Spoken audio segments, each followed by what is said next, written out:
குறிப்பாக சிறுபான்மையினர் வந்து தேர்தலில் எதிராக தமிழ்நாட்டு மக்கள் வந்து சிறுபான்மையினர் மட்டும் இல்லை, சிறுபான்மையர் மிக தெளிவாக அவங்களை எந்த காலத்திலையும் நம்பியது இல்லை.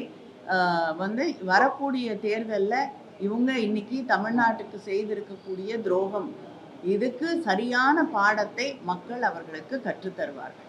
இவங்க வந்து தமிழ்நாட்டுக்கு தொடர்ந்து தமிழ்நாட்டுக்கு எதிராக செயல்பட்டு கொண்டிருக்கக்கூடிய பாஜகவுக்கும் ஒன்றிய அரசாங்கத்திற்கும் தங்களால் முடிந்த அளவு ஒரு ரத்ன கம்பளத்தை அவர்கள் விரித்திருக்கிறார்கள். அதுதான் வந்து இன்னைக்கு அவங்க செய்திருக்கக்கூடிய மிகப்பெரிய ஒரு தமிழ்நாட்டுக்கு செய்திருக்கக்கூடிய மிகப்பெரிய துரோகம்.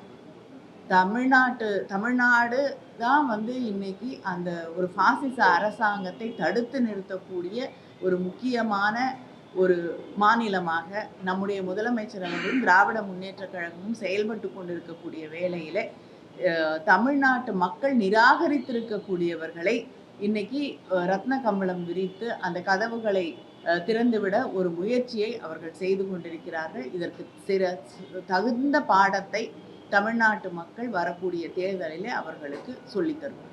நீட் தேர்வு விவகாரத்துல அதிமுகவோடு கலந்து பேசி முடிவெடுப்போம்னு சொல்லி அமித்ஷா சொல்றாரு. எப்படி பாக்குறீங்க?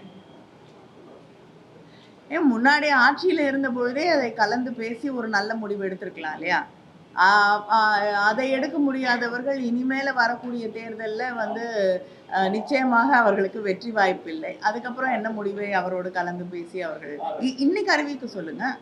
நீட் தேர்வு இல்லை, தேவையில்லை தமிழ்நாட்டுக்குன்னு.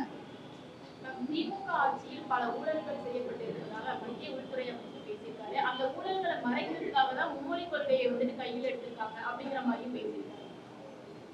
மும்மொழி கொள்கை வந்து அவங்க கையில் எடுத்திருக்காங்கங்க. நம்ம வந்து மும்மொழி கொள்கையை எதிர்க்கிறோம். ஹிந்தி திணிப்பை அந்த மும்மொழி கொள்கையின் வழியாக கொண்டு வருவதை நாம் எதிர்க்கிறோம். 2 மொழி கொள்கை தான் தமிழ்நாட்டிலே வேண்டும் என்பதுதான் நம்மளுடைய நிலைப்பாடு. அது இன்று நேற்று உருவான நிலைப்பாடு கிடையாது. வந்து 30களிலிருந்து வந்து தமிழ்நாடு ஹிந்தி திணிப்பை எதிர்த்து போராடி கொண்டுதான் இருக்கிறது.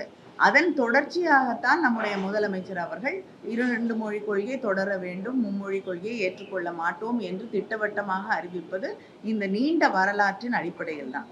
அதனால இன்று ஆட்சியில் இருக்கிறோம் இல்லை அப்படிங்கிறதுக்கும் இதை எதிர்ப்பதற்கும் எந்த சம்பந்தமும் கிடையாது. தொடர்ந்து தமிழ்நாடு இதை எதிர்த்து கொண்டிருக்கிறது. திராவிட முன்னேற்ற கழகம் இதை எதிர்த்து கொண்டு தான் இருக்கிறது.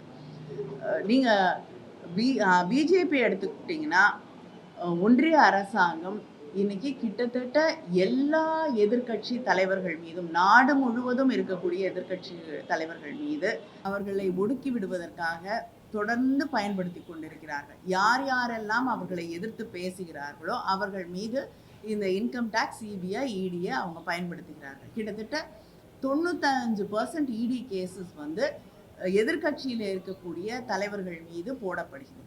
ஆனால் கன்விக்ஷன் ரேட்டுன்னு எடுத்துக்கிட்டிங்கன்னா 2% கூட அது தொடுவது கிடையாது. அதனால் எந்த அளவுக்கு பொய்யான வழக்குகளை அவர்கள் போடுகிறார்கள் அப்படிங்கிறத நம்ம தெளிவாக பார்க்க முடிகிறது.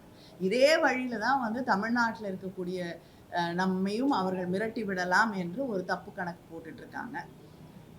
அதனால இவங்க வந்து தான் ஆட்சியிலே செய்யக்கூடிய தவறுகளை திசை திருப்புவதற்காக இப்படிப்பட்ட வழக்குகளை தொடுக்கிறார்களே தவிர, இப்படிப்பட்ட குற்றச்சாட்டுகளை வைக்கிறார்களே தவிர நாம் திசை திருப்ப வேண்டிய அவசியம் கிடையாது. ஏன்னா நம்ம முதலமைச்சருடைய திட்டங்கள் மக்களுக்கு போய் சேர்ந்திருக்கிறது. மக்களிடம் அவருக்கு திராவிட முன்னேற்ற கழக ஆட்சிக்கு ஒரு நல்ல வரவேற்பு இருக்கிறது. வரக்கூடிய தேர்தல் முடிவுகளில் அதை நாம் தெளிவாக பார்க்க முடியும். ஏற்கனவே எதிர்கட்சியா இருக்கும்போது அதிமுக வந்து பாஜகவோட அடிமைகள், அவங்க சொல்றபடி தான் இவங்க ஆடுறாங்க. அவங்க கவர்மெண்ட்ல இருக்கும்போது எதிர்கட்சியா இருக்கும் திமுக இப்பயும் அவங்க கூட கூட்டணி வைக்கும் போது இன்னைக்கு அமித்ஷா கிட்ட கேள்வி எழுதும்போது என்ன ஒரு கேள்வி எழுதிருக்காங்கன்னா, இவர்கிட்ட வந்து எந்த ஒரு நிபந்தனையும் வச்சிருக்காங்களா? எந்த நிபந்தனையும் இல்லைன்னு சொல்லியிருந்தாங்க. ஆனா அண்ணாமலை வந்து அடுத்த தலைவர் பதவிக்கு இருக்கக்கூடாது அப்படின்னு சொல்லிட்டு அவங்க வந்து வச்சதாக தகவல்கள். இல்லைங்க, நம்ம தொடர்ந்து வந்து அவர்கள் வந்து கட்சியையும் ஆட்சியையும் அங்கே அடகு வைத்து விட்டார்கள் என்ற குற்றச்சாட்டை அப்பொழுது சொல்லி கொண்டிருந்தோம். இப்போ மறுபடியும் கொண்டு போய் அடகு கடைக்கு போய் அந்த வாசலில் நின்றுட்டு இருக்காங்க. அந்த அடகு கடை வாசலில் நிற்கிறவங்க வந்து என்ன நிபந்தனை வைக்க முடியும்? தேசிய அளவில் வந்து மோடி தலைமையிலையும் சட்டமன்ற அளவில் வந்து எடப்பாடி தலைமையிலையும் வந்து தேர்தல் சந்திக்க போறதா அமித்ஷா சொல்றாரு. ஏங்க யார் தலைமையில தேர்தலை சந்திக்கிறோமோ அவர் பேசணும் இல்லையா? அந்த மேடையில அவர் பேசுறதுக்கு கூட அனுமதி இல்லாத ஒரு சூழ்நிலையை பார்க்கும் பொழுது அப்புறம் யாருடைய தலைமையில உண்மையிலேயே அந்த தேர்தல் நடத்தப்படும் அப்படிங்கிறது மிக தெளிவாக தெரிகிறது.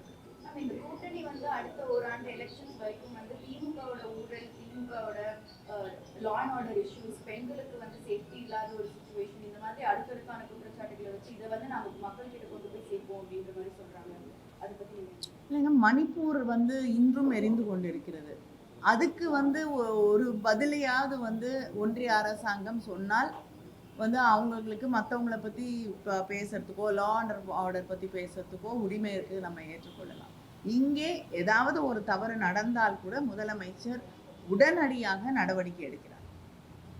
அதனால வந்து இவங்க சொல்லக்கூடிய இந்த தவறான பொய்யான குற்றச்சாட்டுகள் எத்தனை வேண்டுமென்றாலும் சொல்லிக்கொண்டே போகலாம். ஆனால் மக்களுக்கு உண்மை தெரியும், மக்களுக்கு இந்த ஆட்சியின் மீது நம்பிக்கை இருக்கிறது.